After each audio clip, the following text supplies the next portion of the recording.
আসসালামু আলাইকুম ভিউয়ার্স, আজকে চলে আসলাম একটি অতি গুরুত্বপূর্ণ বিষয় যা প্রত্যেক বাচ্চাদের মায়েরা আমাদের কাছে অভিযোগ আনে যে আমার বাচ্চা কোনো কিছু খাইতে চায় না এবং শরীর ওজন বৃদ্ধি পায় না এবং তার যে চাহিদা অনুযায়ী খাবার তা গ্রহণ করে না এবং খাবারে অনীহা। বিভিন্ন ধরনের খাবার রান্না করি, প্রত্যেক দিন অনেক খাবার নষ্ট করি এবং তারা খাইতে চায় না।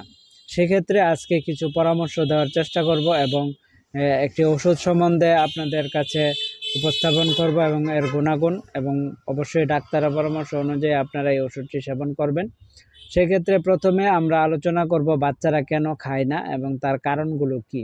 ছোট বাচ্চাদের না খাওয়ার কারণগুলোর মধ্যে প্রথমে আমরা আলোচনা করব তার শারীরিক যে ধীর গতিতে বৃদ্ধি পায় এবং ক্লান্তি, অসুস্থতা, মানসিক খাবারের প্রতি মনোযোগ কম থাকে এবং স্বাধীনতা প্রকাশ করে, যা নতুন খাবারে অনীহা এবং পরিবেশগত খাবারের ধরন বা অন্য কিছুতে এই ব্যবস্থা থাকতে পারে। তাছাড়া খাবারের উপস্থাপনের ধরন অথবা খাবারের পরিমাণ এবং খাবার শিশুর খাওয়ার আগ্রহ কমাতে পারে।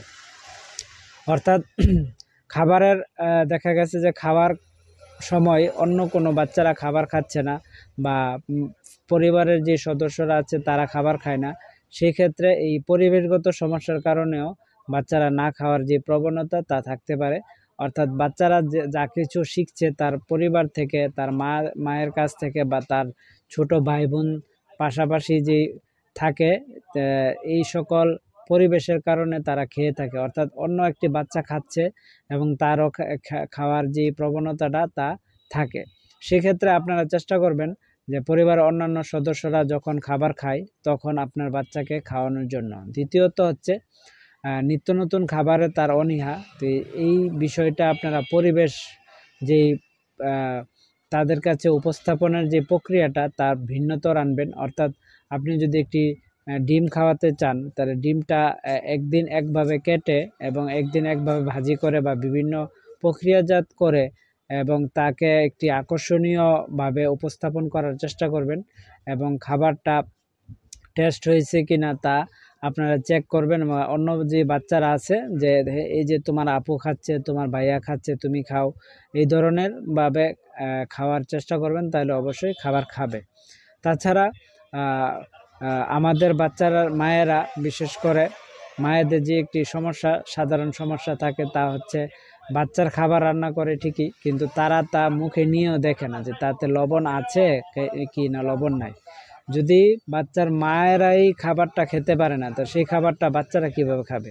বাচ্চারার ক্ষেত্রে সেই ক্ষেত্রে বাচ্চাদের যেই মুখের রুচি এবং খাবারের মান অনুযায়ী তারা খাবার খাবে। আর যদি আপনি খেতে না পারেন সেক্ষেত্রে বাচ্চারা কিভাবে খাবে? সেক্ষেত্রে আমার পরামর্শ হলো আপনারা যে খাবারই রান্না করেন আপনারা অন্তত একটু মুখে নিয়ে তার টেস্ট করবেন। অনেক সময় দেখা গেছে আপনারা আন্দাজের উপর রান্না করেন, খাবারের স্বাদ, গন্ধ, ঘ্রাণ কোনো কিছুই থাকে না এবং খাবার পরিবেশন দেখতেও অপছন্দনীয় হয়, যার ক্ষেত্রে খাবার খেতে চায় না বাচ্চারা। তাছাড়া অন্যান্য বাচ্চারা যারা খেতে পারে না তাদেরকে একটু পরিবর্তনশীল যে খাবার আছে, যে একদিন খিচুড়ি, একদিন নুডলস, একদিন অন্যান্য যে খাবার, ডিম দিয়ে এবং সবজি দিয়ে আপনারা খিচুড়ি বানিয়ে খাইতে পারেন এবং যাদের খাবারের ধরনটা পরিবর্তন করলে আস্তে আস্তে তার বাচ্চার আয়ত্তে আসবে এবং খাবারের পরিবেশনটা পরিবর্তন করলে আশা করি খাবার পরিবর্তন হবে। সেই ক্ষেত্রে বারবার খাওয়ার চেষ্টা করবেন, একটু একটু করে দেওয়ার চেষ্টা করবেন। যেহেতু ছোট বাচ্চা, তার মুখে কোনো কিছু লাগলে, মুখে গলায় যদি কোনো কিছু আটকে যায় তখন তারা বমির যেই ভাব হয়, বমি করে দিতে চায় এবং তার মুখে আস্তে করে গিলতে পারে না। সেই ক্ষেত্রে আপনারা অল্প অল্প পরিমাণ খাবার দিবেন যাতে সে সহজে এটি নাড়িয়ে চাড়িয়ে গিলতে পারে এবং তার খাবারের স্বাদটা ভালোভাবে গ্রহণ করতে পারে।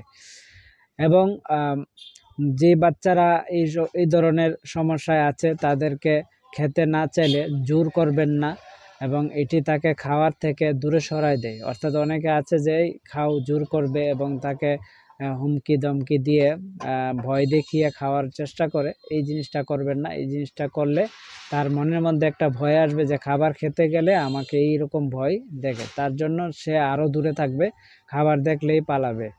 সেই ক্ষেত্রে ছোটোখাটো অংশে ভাগ করে দেন এবং বিভিন্ন খাবার পরিবেশন করুন এবং আনন্দদায়ক পরিবেশ সৃষ্টি করুন এবং যখন সে একটু খাবার খাবে এবং তাকে প্রশংসা করুন এবং তার সাথে হাসি মুখে কথা বলবেন এবং উচ্ছ্বসিতভাবে তার সাথে কথা বলবেন এবং তাকে প্রশংসিত করবেন বিভিন্ন বিষয় দ্বারা, তখন তার খাওয়ার প্রতি আগ্রহ এবং মনোযোগ বাড়বে।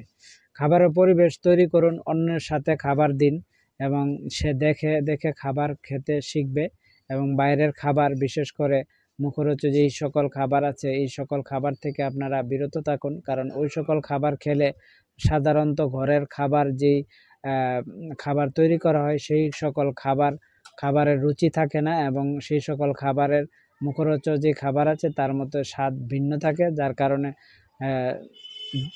ঘরের যে খাবার তৈরি করা হয় তা খেতে অনীহা পোষণ করে। তাছাড়া যদি আপনাদের বাচ্চাদের দেখেন যে তার ওজন বৃদ্ধি হচ্ছে না, কোষ্ঠকাঠিন্য হচ্ছে, গিলতে সমস্যা হচ্ছে এবং এই ধরনের সমস্যা হলে অবশ্যই শিশু বিশেষজ্ঞ যে ডাক্তারগুলো আছে রেজিস্টার্ড ডাক্তারের পরামর্শ নিয়ে আপনাদের বাচ্চাদের চিকিৎসা করাবেন এবং পুষ্টিবিদ যারা আছে তাদেরকে দেখাবেন। ওজন এবং শরীরের ওজন গঠন অনুসারে তাদের সব কিছু ঠিক আছে কিনা রেজিস্টার্ড ডাক্তাররা তা পরামর্শ দিয়ে আপনাদেরকে সঠিক সিদ্ধান্ত পৌঁছে দিবে। তাছাড়া আজকে আমি আলোচনা করব আমলকি রসায়ন, একটি সিরাপ যা বিভিন্ন কোম্পানির বিভিন্ন নামে হয়ে থাকে। তো আমলকি নামে বিভিন্ন অসাধু কোম্পানিও বাজারে এসেছে। তো আপনারা রেজিস্টার্ড যেই বিএসটিআই এবং মানসম্পন্ন কোম্পানির ওষুধ খাওয়াবেন। আমলকি রসায়ন বিভিন্ন কোম্পানির আছে। এই ওষুধটি হচ্ছে একটি প্রাকৃতিক নির্যাসের তৈরি ওষুধ, যা আমলকির নির্যাস এবং আমলকির হচ্ছে প্রাকৃতিকভাবে প্রাচীনকাল থেকে রুচিবর্ধক, হজম বৃদ্ধি, পুষ্টিবর্ধক হিসেবে কাজ করে আছে। এছাড়া এটি একটি স্নায়বিক শক্তি বাড়াতে এবং কোষ্ঠকাঠিন্য দূর করতে, বদহজম, রক্ত স্বল্পতা এবং অরুচি দূর করতে সাহায্য করে এবং বমির ভাব কমায়, পুষ্টির যোগান দেয়, সাধারণ বলকার, তাছাড়া বলদায়ক এবং তাছাড়া আমলকি হৃদযন্ত্র ও মস্তিষ্কের কর্মদক্ষতা বৃদ্ধি করে এবং চুল ও ত্বক, দাঁত এর স্বাস্থ্য ভালো রাখে এবং রক্তশূন্যতা, অম্বল, দীর্ঘস্থায়ী সর্দি কাশি ব্যথা দূর করতে এই আমলকি ব্যবহৃত হয়। তবে আপনারা অবশ্যই এই আমলকিটা আপনার বাবুর বয়স এবং শরীরের ধরন অনুসারে এর পরিমাণ নির্ধারণ করতে হবে। কোনো ক্ষেত্রে এটি 3 বার সেবনের জন্য দেওয়া হয়, 2 বারও দেওয়া হয়। সেক্ষেত্রে আপনারা অবশ্যই এই ওষুধটি খাওয়ানোর পূর্বে রেজিস্টার্ড ডাক্তার দ্বারা আপনাদের বাচ্চার ওজন এবং উচ্চতা উপর ভিত্তি করে এই ওষুধটি সেবনে নিয়ে নেবেন এবং এটি অনেক কার্যকরী প্রাকৃতিক নির্যাসের একটি ওষুধ এবং এর রয়েছে কিছু অপকারিতা, অর্থাৎ অতিরিক্ত এই ওষুধটি খাওয়ার ফলে আপনার গ্যাস হতে পারে, অ্যাসিডিটি হতে পারে এবং বিভিন্ন ক্ষেত্রে পেট ব্যথা হতে পারে অতিরিক্ত খাওয়ার ক্ষেত্রে। সেক্ষেত্রে অবশ্যই ডাক্তার নির্দেশনা মেনে আপনারা এই ওষুধটি খেতে পারেন। তো এই ওষুধটি প্রাপ্তবয়স্ক থেকে ছোট থেকে ধরে প্রাপ্তবয়স্ক সবার জন্য প্রযোজ্য এবং ওষুধটি প্রাকৃতিক নির্যাসে তৈরি। আপনারা আজকে যে আলোচনা করলাম বাচ্চাদের খাবারের পরিবেশ এবং খাবারের ভিন্নতা, এবং অবশ্যই রিকোয়েস্ট থাকবে আপনারা যে খাবারটা তৈরি করেন ওই খাবারটা আপনারা নিজেরা আগে টেস্ট করে দেখে নেবেন যে বাচ্চা খেতে পারবে কিনা, খাওয়ার উপযোগী কিনা। সেই ক্ষেত্রে আপনারা এর ভালো ফল পাবেন আশা করি। তো আজ এ পর্যন্তই এই ওষুধ এবং বাচ্চাদের খাওয়ার যেই তথ্য দিলাম, আপনারা তা থেকে উপকৃত হলে আমার পাশে থাকুন, আমার চ্যানেলটি সাবস্ক্রাইব করে বেল আইকন চাপ দিয়ে রাখবেন যাতে আমার প্রত্যেকটি নতুন ভিডিও আসলে আপনারা সহজে পেয়ে যাবেন। সেক্ষেত্রে আজ এ পর্যন্তই, ভালো থাকুন। আসসালামু আলাইকুম ওয়া রাহমাতুল্লাহি ওয়া বারাকাতুহু।